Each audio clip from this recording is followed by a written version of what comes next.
ദൈവനാമത്തിന് മഹത്വമുണ്ടാകട്ടെ. ഇന്നത്തെ ചിന്താവിഷയം പിന്മാറ്റം എന്നുള്ളതാണ്. ഒരു വിശ്വാസിയുടെ ജീവിതത്തിൽ പിന്മാറ്റത്തിൻ്റെ അനുഭവങ്ങളൊക്കെ ഉണ്ടാകുന്നത് സ്വാഭാവികമാണ്. കാരണം നമ്മളൊക്കെ മനുഷ്യരാണല്ലോ, ബലഹീന പാത്രങ്ങളാണല്ലോ. ആഴമായ വിശ്വാസ ജീവിതത്തിൽ മുന്നോട്ട് പോകുമ്പോൾ ആ വിശ്വാസത്തെ പിടിച്ചുലയ്ക്കുന്ന പല അനുഭവങ്ങളൊക്കെ നമ്മുടെ ജീവിതത്തിൽ ഉണ്ടാകും.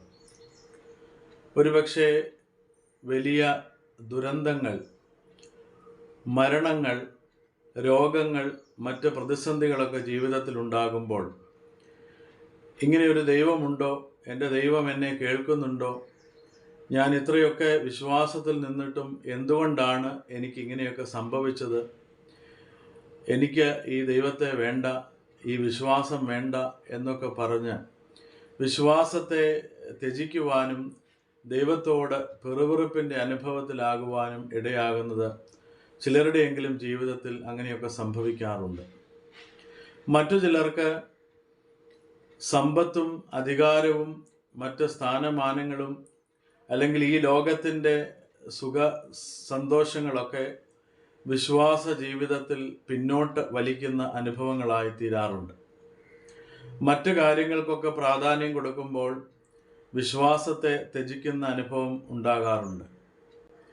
വിശുദ്ധ വേദപുസ്തകം നോക്കുമ്പോൾ 2 രാജാക്കന്മാർ 5-ാം അധ്യായത്തിൽ 20 മുതലുള്ള വാക്യങ്ങളിൽ ദൈവപുരുഷന്റെ ശിഷ്യനായിരുന്ന ഗേഹസിയെക്കുറിച്ച് നമ്മൾ വായിക്കുന്നു. ഗുരുവിനൊപ്പം താമസിച്ചവൻ, ഗുരുവിൻ്റെ അത്ഭുത പ്രവർത്തികളൊക്കെ കണ്ട് ജീവിച്ചവൻ, യഹോവയായ ദൈവത്തിൻ്റെ ശക്തി എന്താണെന്ന് അനുഭവിച്ചറിഞ്ഞിട്ടുള്ളവനാണ്.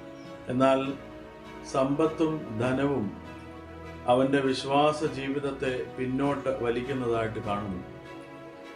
സമ്പത്തിന്മേലുള്ള അവൻ്റെ അത്യാഗ്രഹം മൂലം അവൻ വിശ്വാസമെല്ലാം പാതി വഴിയിൽ ഉപേക്ഷിച്ച് ഗുരുവിനെയും ഗുരുവിലൂടെ താൻ നേടിയ ആ അനുഭവങ്ങളെയും യഹോവയായ ദൈവത്തെയും എല്ലാം ഉപേക്ഷിച്ച് സമ്പത്തിൻ്റെ പിന്നാലെ പോകുന്നതിൻ്റെ ഫലമായി ഒരു വലിയ കുഷ്ഠരോഗിയായി അവൻ മാറുന്നതായിട്ട് നമ്മൾ കാണുന്നു.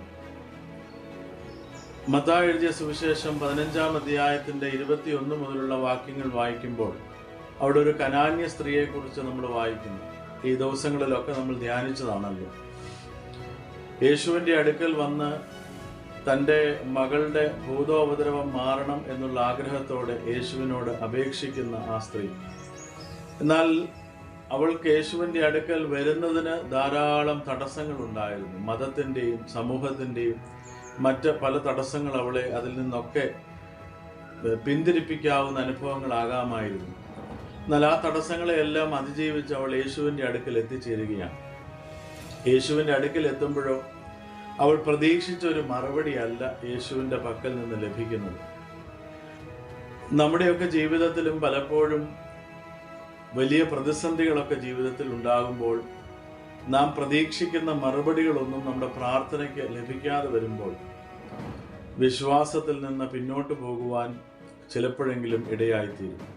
ഗേഹസിയുടെ ജീവിതം നമ്മളെ പഠിപ്പിക്കുന്നത് സമ്പത്തിന് വേണ്ടിയുള്ള അവൻ്റെ ആഗ്രഹം, അത്യാഗ്രഹം അവനെ പാതി വഴിയിൽ ഈ വിശ്വാസ ജീവിതം ഉപേക്ഷിക്കേണ്ടതായിട്ട് വരുന്നതായി കാണുന്നു.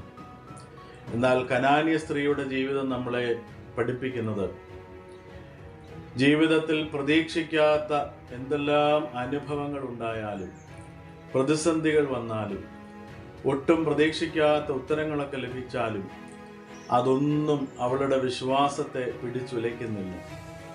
അവൾ അവസാനം വരെയും യേശുവിൽ നിന്ന് സൗഖ്യം ലഭിക്കുമെന്നുള്ള വലിയ വിശ്വാസത്തോടെ അവിടെ നിൽക്കുകയാണ്. അതുകൊണ്ടാണ് യേശു പറയുന്നത്, സ്ത്രീയെ, നിന്റെ വിശ്വാസം വലിയത്.